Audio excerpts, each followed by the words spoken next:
I have great pleasure in introducing you to those outside the management school, Professor Bino Paul.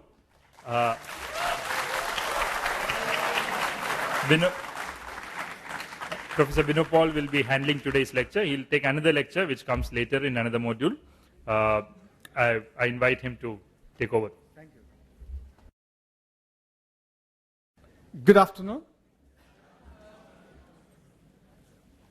Today, here, I'm going to talk to you about labor market, particularly from a global context in this session. And in the second, after a few weeks, another session I'll be talking about India's labor market. Surely, there are converging factors that bind, that can link both these contexts, global as well as domestic context. But then it's important to point more divergences are there. So both converging factors as well as diverging factors. Today's session, while the context is global, there are some specific themes we would be addressing.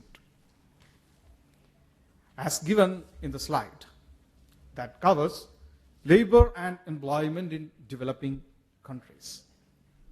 For this, we would be using a taxonomy, a structure to unravel a system that emanates from population, the taxonomy that has been worked out of population. Then we would be moving on to the second theme, that's gaining relevance year after year, or ever relevant, evergreen aspect, which is labor market flexibility. Precisely, production systems, global production systems, contemporarily seem to have been greatly impacted by labor market flexibility. The third aspect surely is a big theme, being of interest to different generations. Youth who are in the age group of, let's say, 22 to 34, many of them are searching for opportunities that provide them decent pay, in the sense they can consume at present as well as consume for others who are dependent on them, as well as invest on people whom they like. There are many things, myriad of things, which they may have some interest.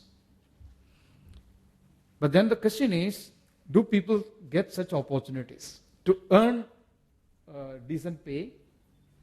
Or are there such opportunities? Or is it something like economic growth is happening while hardly any opportunities? In order to sustain, in order to consume for self as well as for others, in order to make family sustain. Many of these questions emerge. Last, while there are similarities between commodity markets and labor markets, there are differences. Maybe when we go to market to buy apple, orange, etc., transaction is so fluid, you have to have some currency in your pocket and make your preferences, therefore transaction gets settled there. But as far as labor is concerned, well, the same fluidity might exist for some people. For example, people gather somewhere in search of work and people who need them would recruit them and so on, but not everywhere in all the times. In fact, labor form collectives, which are some of the collectives, including trade unions. So what is the relevance of collectives, particularly trade unions? Many good things and bad things, people talk about them. We would be seeing that. So precisely, this is a prelude to a complex world. We won't be settling all the issues in 2 hours' time. So this is the content which I am going to cover. And what about learning resources for this? The stuff I am talking about, the content that I am sharing with you. I have provided a teaching note that talks about data analytics explanations, supplemented by other readings. Already these have been uploaded in the Moodle. If you visit Moodle, all the contents are there, including the PowerPoint or slide presentation that I am doing at this moment. So we have approximately 50 plus, close to, more than close to 900 minutes at our disposal. I'm very particular about it. So who are interested in cross-talking, one-to-one interface? You're free to go out. Don't do it here. And any interest you want to pursue, ideally you should not pursue here. The reason is, I'm doing my work. So as a laborer, I have certain rights.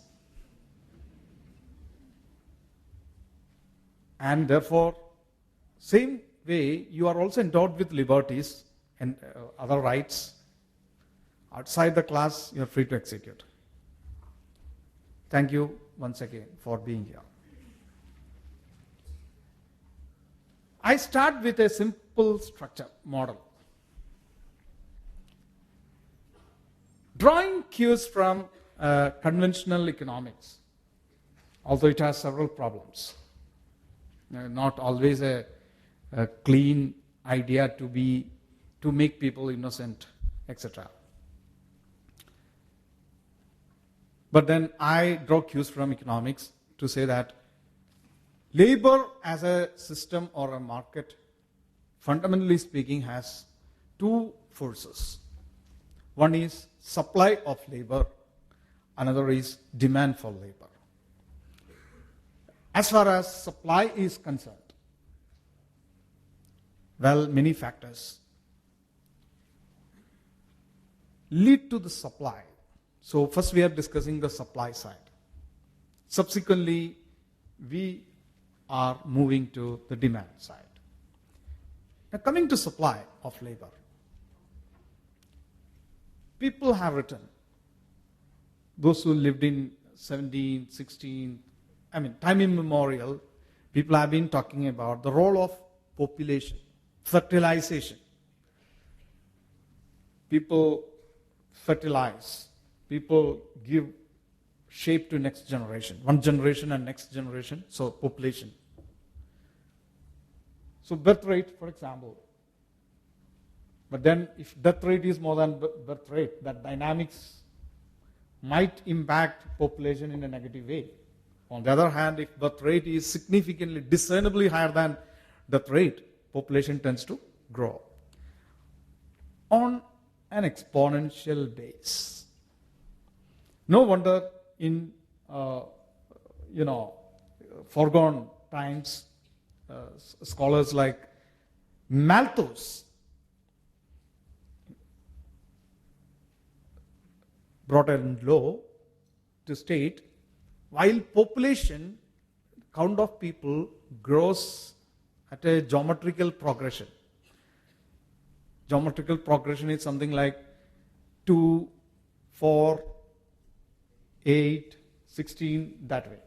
2 raised to 0, 2 raised to 1, 2 raised to 2, 2 raised to 3. Population grows at that rate, while he predicted, but then prediction probably didn't come true. Food production won't grow at that rate. Maybe food production might grow at arithmetical progression. Something like 2 plus 2 plus 2, like that. Arithmetical on an additive basis. Leading to primary challenges to populace who live in the world. That means population is growing, but food is not growing up to that stage. But so the population as a concept is subject to these dynamics. Now, coming to labor. But then people are born. The biggest question is, what are they going to do? How to engage them? And many issues arise. World is so crazy. The question of labor arises there. Because it's not unusual to see that people belonging to different age groups and different generations might live together. Not everywhere in the world, but in many parts of the world. Or on a generalization basis, if you say something called North and South, you know what is Global South? Primarily tropical developing world. Many generations tend to live together under one roof. A granny, nanny, grandpa, mom, dad, son, daughter. I mean, all these people live together. People who belong to the age group of below 10, people who are in the age group of 22 to 34, people who are in the age group of 40 to 60, or people who are in the age group of post 80, all under one roof. But maybe in global north, that's not so. Global north, maybe society seem to have different preferences as far as organizing a household is concerned. Maybe same heterogeneity of generations you may not see in the developed world. Coming to labor. In fact, labor is a well-codified field. As more clarity and codification comes, it's like a paradox. More codified things are, maybe things are not very clear. It's like mathematics. While children learn quite passionately that there's something called 0, and 2 minus 1 is 1, but mathematicians all over the world say, so far we don't know what is 2 minus 1. Because that approximation, it is a game of approximation. Similarly, labor is also a game of approximation. But drawing cues from conventions, definitions, primarily by agencies such as International Labour Organization. Have you heard of this agency? International Labour Organization, ILO. Hopefully, ILO, as well as labor laws that exist in different parts of the world, seem to have converged somewhere in defining labor force. Across the world, despite notwithstanding some differences here and there, labor force, the fundamental definition is legal age. Is person satisfying the legal age to participate in the labor market? Elsewhere, or in geographies such as India, who are in the age group of 14 and below, if they are engaged in paid work, maybe people who are engaging persons belonging to that age group can be brought to books using the law. Right, so child labor, etc. So legal age to participate in the labor market is a valid concern. So that is point number 1 I would like to emphasize. I'm not saying this is not always the case everywhere. But it's like, the law I stated about mathematics. 2 minus 1, we can't experience it. How can we say 2 minus 1 is 1? 1 itself is an approximation on a scale. So, question of approximation is quite valid here as well. So, what first criterion is legal age. Friends, that's first criterion. The second aspect, as far as definition of labor is concerned, is more personal in nature. Well, someone is belonging to the legal age group. Second question is, are you willing to participate in the paid work? You work, but work is for a pay. But see the definition of work. Work is something, it's not always for a pay. In the household, people does chores, daily routine activities, many things they do. Babies cry, adults soothe them, with them, feed them, so babies are so happy. So some babies won't be happy, they will demand more. Aged people, they want someone's support. So many of these services are being rendered. Many of these services are being done, created. But it's also important to note, at home, if there is none to deliver such services, well, then what happens? Markets give many times. Markets say, yeah, we can provide a baby boomer, or we can provide a babysitter. We can provide persons who are specialized in taking care of aged people. Special children, for example. Disability, for example. In all these contexts, many people support, many times without a pay. So this is a big area of dispute while defining the labor. Is labor is just work? Or is labor work? But agencies like IL, International Labour Organization, or many governments try to say that while defining labor, it is very, very important to look at two criteria. Criterion 1, legal age.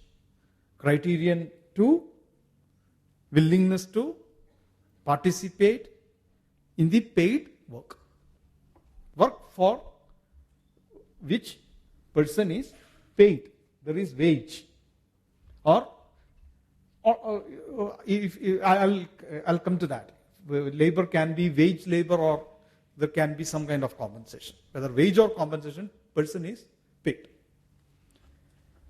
Well, then we get labor force. Then people who belong to legal age group still not participating in paid work. They are called not in labor force. Okay, it also includes people who are not in the legal age group. So people, for example, in India, 14 and below, plus people who belong to the age group of above 14 but not willing to participate in the paid work. These two categories together form not in labor force. Frankly, there's a big question it raises. Who are these people? Are there special characteristics as far as not in labor force is concerned? That's a big question. In India, a good chunk of this category are women. But then one might wonder, is it a universal law? Globally, is that the case? Answer is no. We will be seeing it. Answer is no. There are some special geographies such as India, in the global south, where you see not in labor force is largely crowded or dominated by people belonging to a specific gender. There are reasons for that we would be seeing. Right? Maybe that's the fundamental disposition of society which they hardly change, then they have to change. Or there are socio-political, economic, cultural system which might have incentivized people not to change. Even if you want to change, social systems say, well, you should not change. Rigidities in society is a quite non-fact. Because we know that caste or religion, all these really exist in society. And they intervene in organizing resources, channeling resources, controlling people's choice, regulating people's choice. Even if you have money in your pocket, you can't exercise your choice. Because religion matters there, caste matters there, social category matters there, ethnic background figures in. I don't know. Somehow, many of us adjust to those circumstances, or sometimes we challenge it. It's our choice. Now, coming to labor force, we have already mentioned that labor force is defined by using two yardsticks. One is legal age to participate in the labor market. Secondly, willingness to participate in the paid work. Supposing people satisfy these two criteria, still, they can be classified into two further. One is called employed. Another is called unemployed. Employed is a category, well, they are willing to participate in paid work. They are in a paid work. They are engaged in a paid work. While the second category, unemployed, is very interesting. While they are willing to participate in the paid work, they are not in. Due to two different reasons. Reason number one, well, they are searching, but they haven't got what they wanted. People form expectations in societies. Someone says, until I get what I long to get, I keep on searching. Rather, I would like to remain unemployed. That's my dream. So search. But some people who won't search, jobs won't come to them, unfortunately. So, and yet another category also exists, I didn't mention. There is a very important intellectual about whom you might have heard, studied, John Maynard Keynes, J.M. Keynes, K-E-Y-N-E-S, Keynes, wrote an influential book, General Theory of Employment,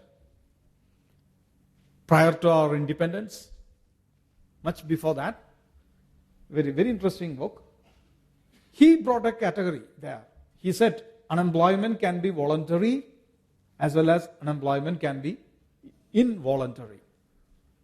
Voluntary is a system where you keep, unless and until you get what you look for, you don't pick. So I want to become a police officer, but I get some other job. But until I get that job, I'm not willing to join. So there's a search going. That is more voluntary unemployment. But Keynes Keynes wrote long back about involuntary unemployment. Involuntary unemployment means system is unable to absorb people who are willing to work. Right? So, broadly, by absorbing all generalities, unemployed can be classified into three. Let me reiterate it. First category is people are searching. Voluntarily, they are keeping away. Second type, maybe they don't search. Maybe jobs knock at them, then they join. The third category, system is unable to absorb them. Maybe they are on the street. Involuntary unemployment. As far as economic history is concerned, you have already completed a phase of economics training, particularly economic history and so on. During the phase of depression, prolonged depression in the 1920s in the whole world, those days many youngsters were on the street, all the time searching, but then willing to, even if they are ready to accept the wage, people were not giving jobs to them. Involuntary unemployment. Do you think is it still happening? Involuntary unemployment? It is a fact. Involuntary unemployment. Even there is a tendency among different constituencies in the society and political system to interpret that involuntary unemployment is actually voluntary unemployment. It's a debatable thing. People say that ideally they could be, but then, so it goes on. It's a debate. Right? So coming to employment, there are further categories. Today I won't give too much emphasis on it because I would like to reserve this discussion when I take up India as a case. Employment can be divided into two categories, which I haven't incorporated here. But in my note I have said two categories. One is called wage employment, and second category is called self-employment. Now, self-employment is not a wage employment. Reason is, people make employment for themselves, but they don't get wage. For example, I go to street and start selling vegetables or something else, apparels I sell, but then in the process, who is my employer? Maybe I am my employer. Plus, I have to pay bizarre types of monies to different people.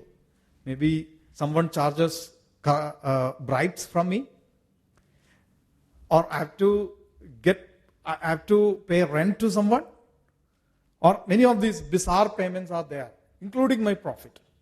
So it's not easy to separate wage from that. Therefore, it's called mixed income. People who are into on employment, what they earn is called mixed income, not wage. Therefore, that employment is called non-wage employment or self-employment. Now, coming to wage employment, there are two categories. One is called regular employment. Another is called casual employment. What is wage employment? What is casual employment? Casual employment, well, in the end of the work you get wage, but no certainty or regularity about whether you get work or not.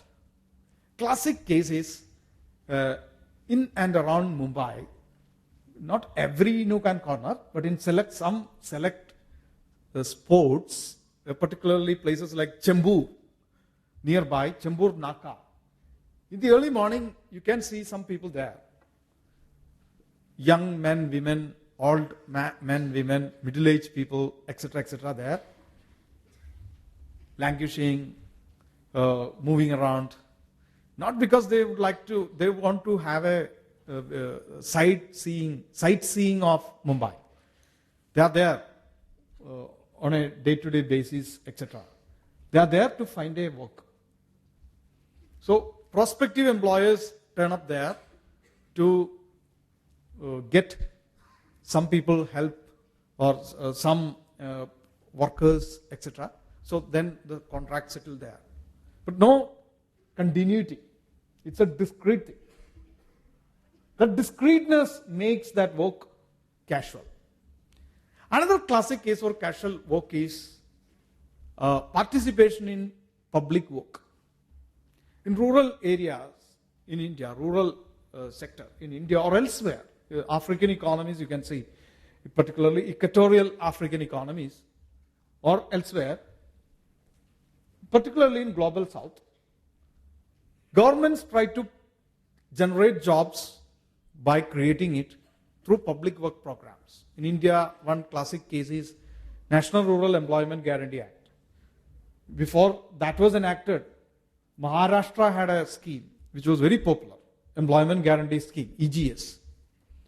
Similarly, Brazil or Global South in general, BRIC economies, South Africa is a classic case. Many of these economies have been experimenting in different times, different points of time, under different regimes, governances, schemes of engaging people.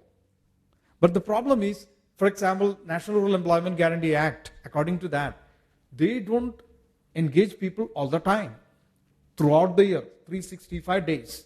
Rather, they give for a few days, 100 days, etc. 1/3 of the year or 1/6 of the year, it varies. Such engagement is also counted as casual employment.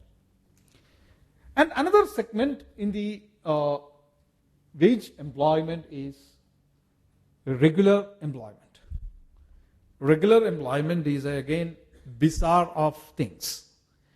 For example, I'm here, I'm paid. My contract says my retirement age is 65.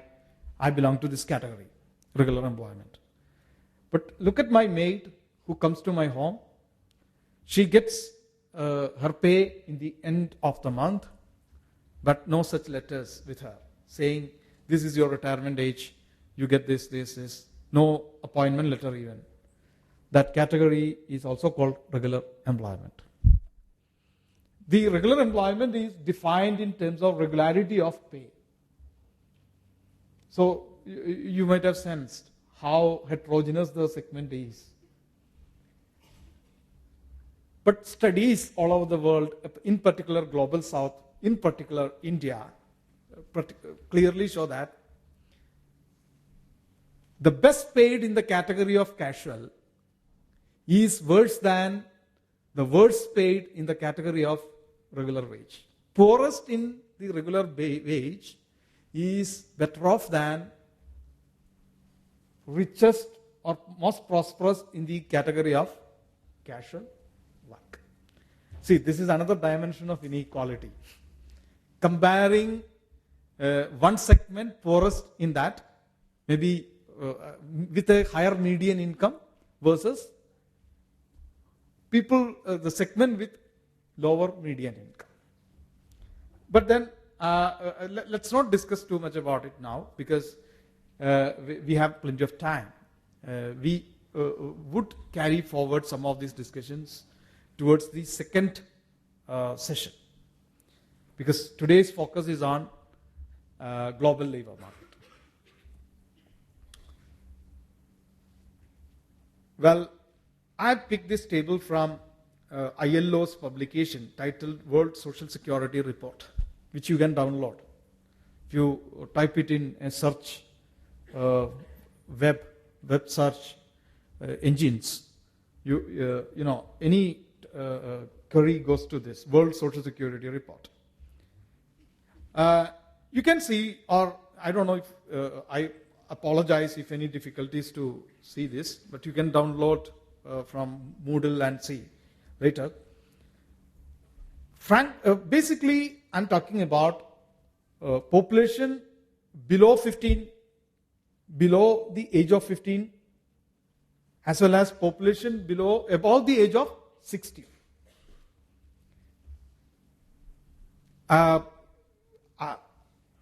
Population below the age of 15 are called dependents. But then population over 60 who are called aged, but many who are above 60 may not agree they are aged. They won't, nor they would say they are dependent. But based on some statistical compiling patterns, etc., again it's an approximation.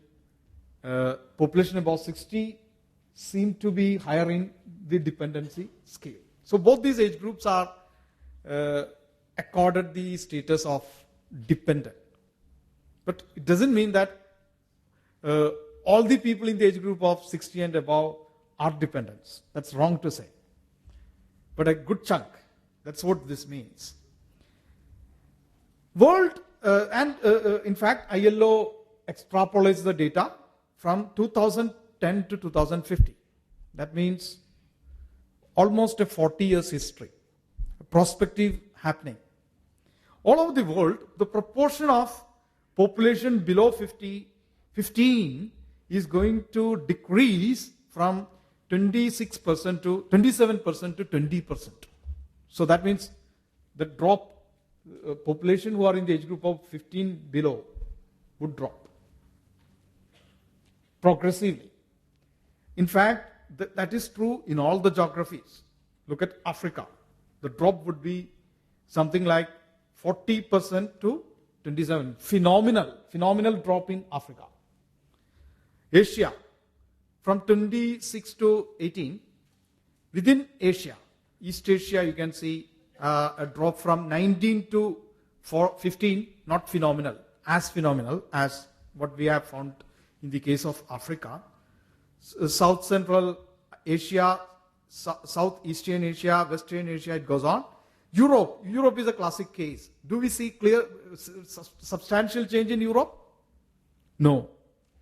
Maybe a point change or something. It's not a change. Not discernible change in the case of Europe. 1/6 of Europe would be in that age group, whether today or after 40 years. Latin America, Caribbean, there would be drop. North America, it's not substantial drop, 2-3% drop. The Oceania, it seems there's going to be drop. Now coming to population over 60, that's another dependent segment. All over the world, quite substantial proportion of people who are in the age group of 60 and above is going to increase from 11% to 22%. Substantial. 10% difference is substantial. Anything that is in the range of 10 is substantial. You know, the 10% of world population is not or something small. The magnitude is not small. Similar way, you can see Africa. What's going to happen in Africa?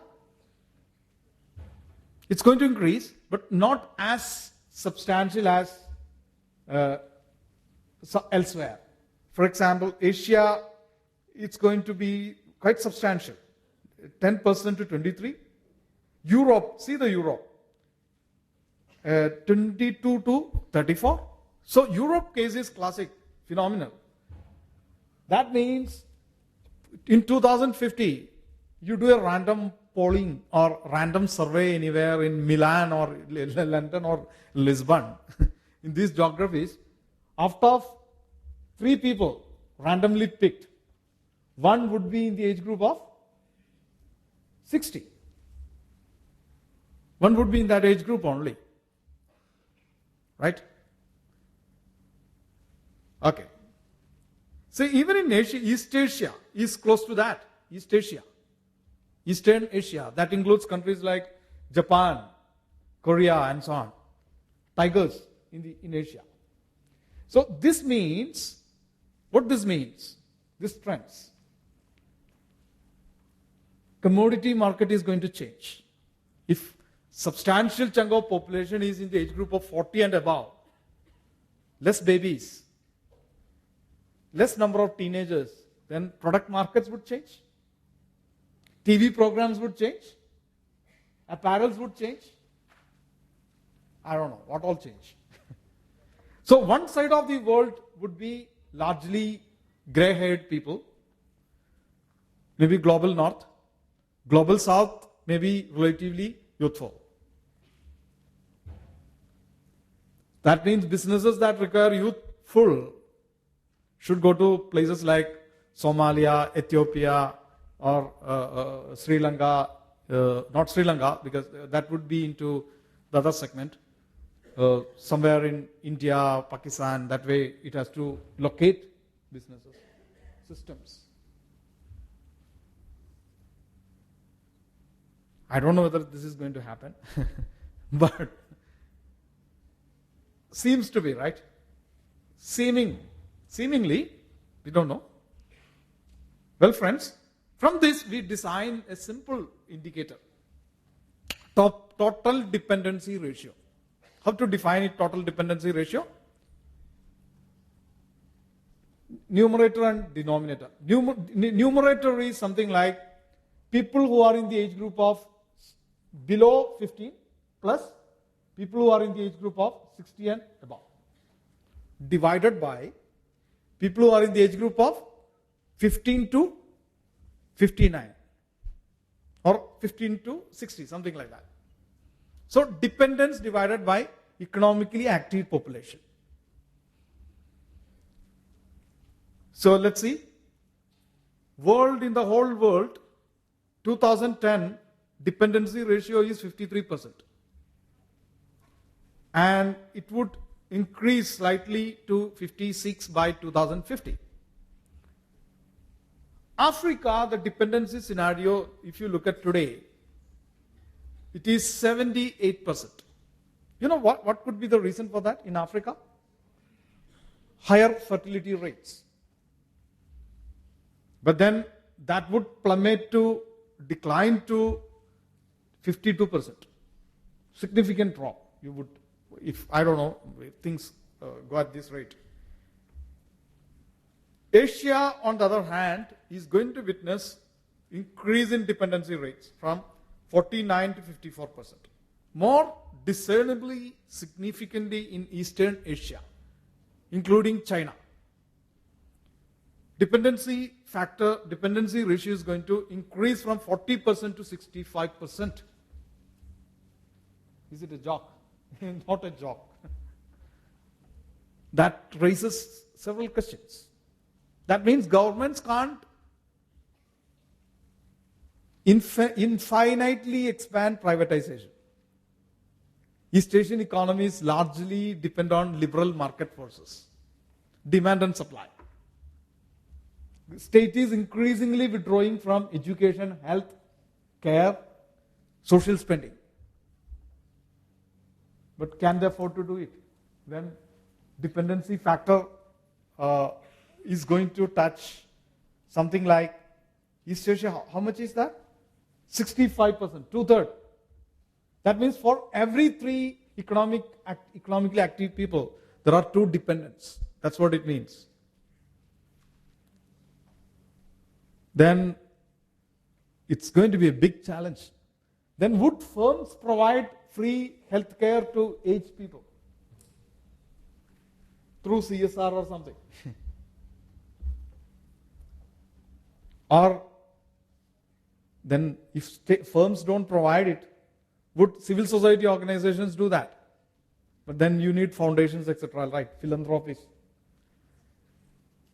In case neither firms nor civil society organizations come forward, who would do? State. So active participation of state, is it called for? We don't know. But this also raises question about sustainability of public systems. State can expand their services in a big way, provided they get enough revenues by taxing people. Now, out of 3, one out of 3, one is age. They won't pay tax. They can't pay tax because they don't have sustained income. Who would pay income tax then? Then without income tax, how would states survive? So these are the complex context and milieus that await to happen.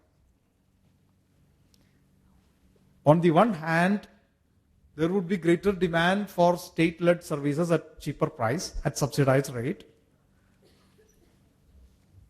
On the other side, if you see its horrific story, states won't be able to raise money by taxing people because large chunk of people don't earn enough to be taxed.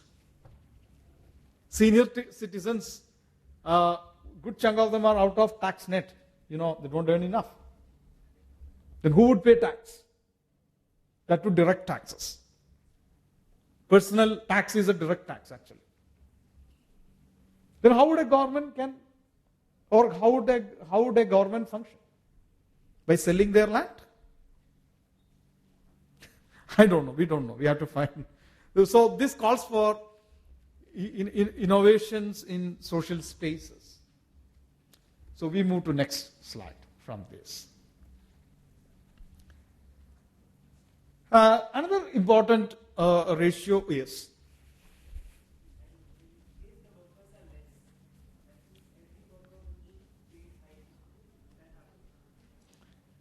okay, good question. Your question is, if workers are less in number, would workers be paid high? That is your question, right? World over wage history, if you see, although it is very logical, if workers are less, then people might command more wage. Not always. It depends on how fluid your labor market is. For example, if there is shortage of people here in one geography, and then government subsequently lacks migration rules, that leads to the exodus of cheaper labor. As long as that fluidity exists, then scarcity of people in a locality won't always lead to increase in wages. We would be discussing that when one slide is talking about migration. So it depends on sensitivity of a region to migration. For example, we have more fluid economies in the world, if you see. Italy is a classic case because of high dependency ratios, etc. I think these days, elsewhere, Milan, etc., in pizza shops, don't expect Italians to serve. Or many other people who are there to serve. Yes.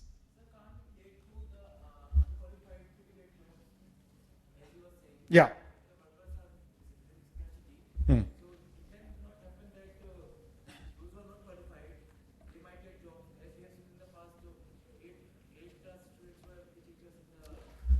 Yeah, in fact, that's again a good question. Let me point.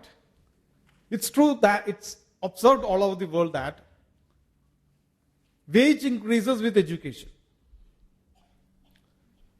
So people are here. But there is a bad news as well.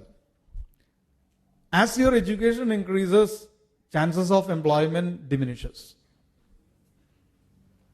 So it's like a scissor. One side of scissor is good, promising. More wages. But the other side of the scissor, you have to compete hard. It's not easy to get high wage job. So don't doubt about yourself. Is it because of my competence or skill? Partly those things matter, but not in a big way.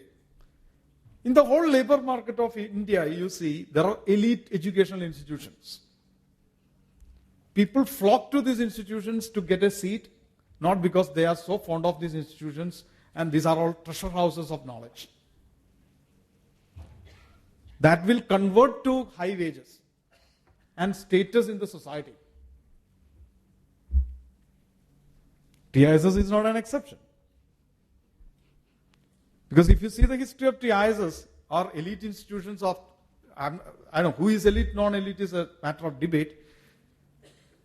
Elite educational institutions in India are sought after not just for the sake of knowledge. Maybe for the sake of knowledge also, but also because of status, money, job. So, skill debate is it's a fire to play with. Personally, myself, I'm involved in an experiment now. I go to undergraduate colleges these days. Because the task which I've taken is to make some of professional post-graduation irrelevant by skilling. because we are trying to do a matching between undergraduate education and global labor market. Some job in some places like Joburg, Johannesburg, have to match that with local BA, BSc talents here. So 3 generic skills we give. One is programming, C, Visual Basic, and spreadsheet. The second is research skills, basic research skills. Thirdly, analytics, big data and analytics, for example. So anyway, the skill debate it's an interesting debate, but it's all mired in context of this sort. We can keep on discussing this. So shall we move to the next point? Labor force participation rate. So we have 50 more minutes. Thanks.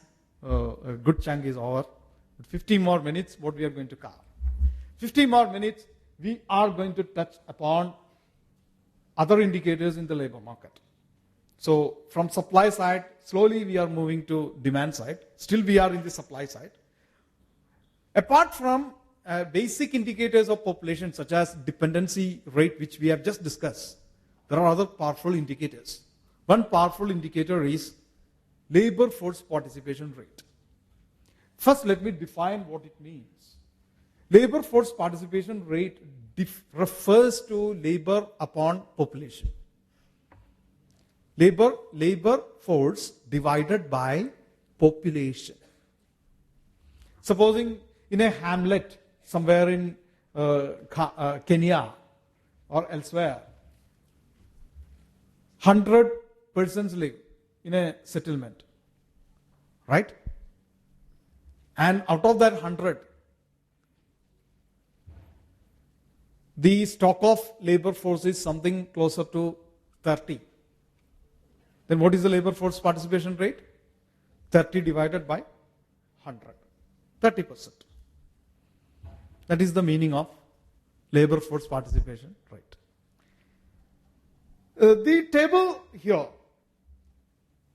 gives a time frame from 2000 to 2020, again drawn from International Labour Organization's database, World Social Security Report. In the whole world, labor force participation rate would remain stable for next, a few more years, hovering around 70%, 69 or something. But not the point.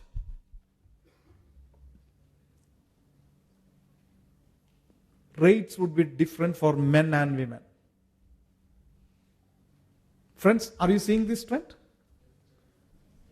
In the case, okay, so listen to me. In the case of men, labor force participation rate would hover around 83%. On the other hand, for women, the same rate would be settling around 57%. So what is the difference? 83 minus 57.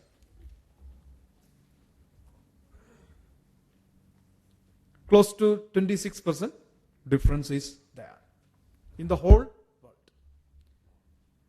And geography to geography, you see the difference. Our part of the world, where we are now, is called Southeastern Asia, where contrast is too much. Actually, it's not. I'm sorry, not. Sorry. Before that, I would like to bring to your notice South Central. Sorry, in this classification, geography such as India is classified under South Central Asia. In South Central Asia, it's so contrasting that male labor force participation rate is 84%, while labor force participation rate for women is 39. See the difference. In India, labor force participation rate of women comes to is around 36%. Now, what makes it quite interesting to debate, comment, narrate?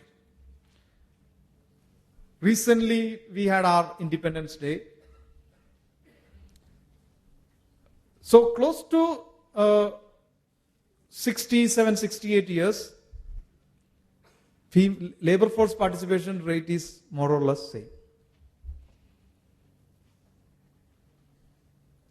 In fact, East Asian economies had similar rates in 1940s. But then see the difference there? East Asia, it's more or less same, right? 84% male, 71% for women. But in India, it's huge. Or Bangladesh, it's huge difference. Pakistan, it's still more. Large part of Middle East, there's a huge gap. In this respect, gap is much lesser in Africa. So this is not a question of poverty alone. Because some Middle East economies are quite rich, but they have different outlooks towards men being employed, women being employed. It's not the question of money.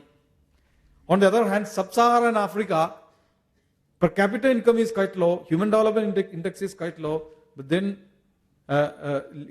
gap between female participation rate, male participation rate is much, much lesser. So it's not a question of money alone.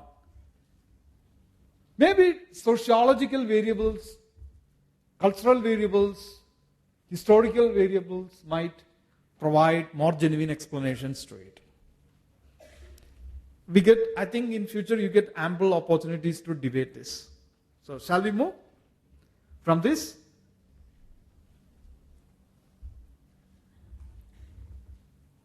Another important index I would like to bring to your notice is young. So people like you. A ratio we are defining, employment divided by population. In the whole world, astonishingly, only 1/3 of youth are employed. Maybe there are reasons, because in that age group people go for studies.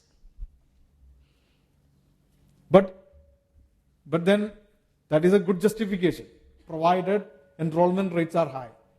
But what about countries where enrollment rates are quite low, where educational facilities are not there? What are these youth doing? It's important to note, Africa, it's closer to half. And also you see difference between men and women.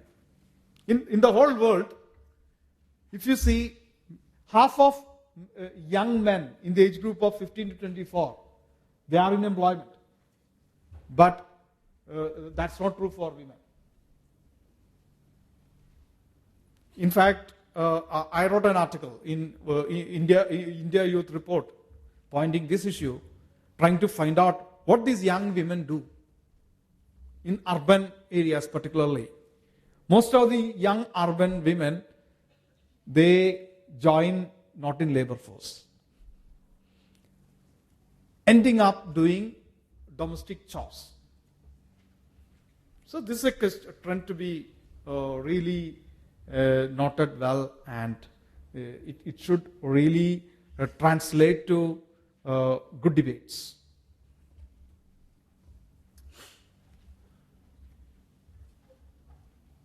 And another important indicator or indicator that integrates both demand and supply side is unemployment rate. What is unemployment rate? Unemployment rate refers to unemployed divided by labor force.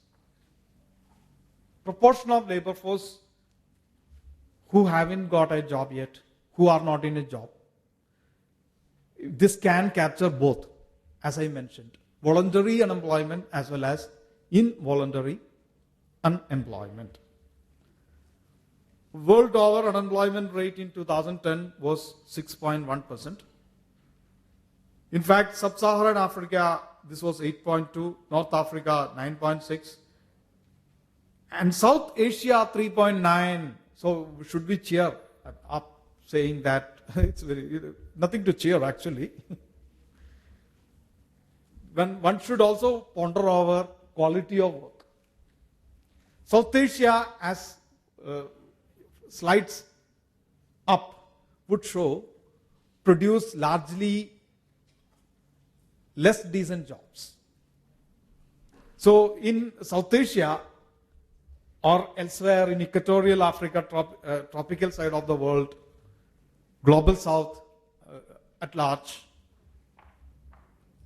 there is a phenomenon called working poor.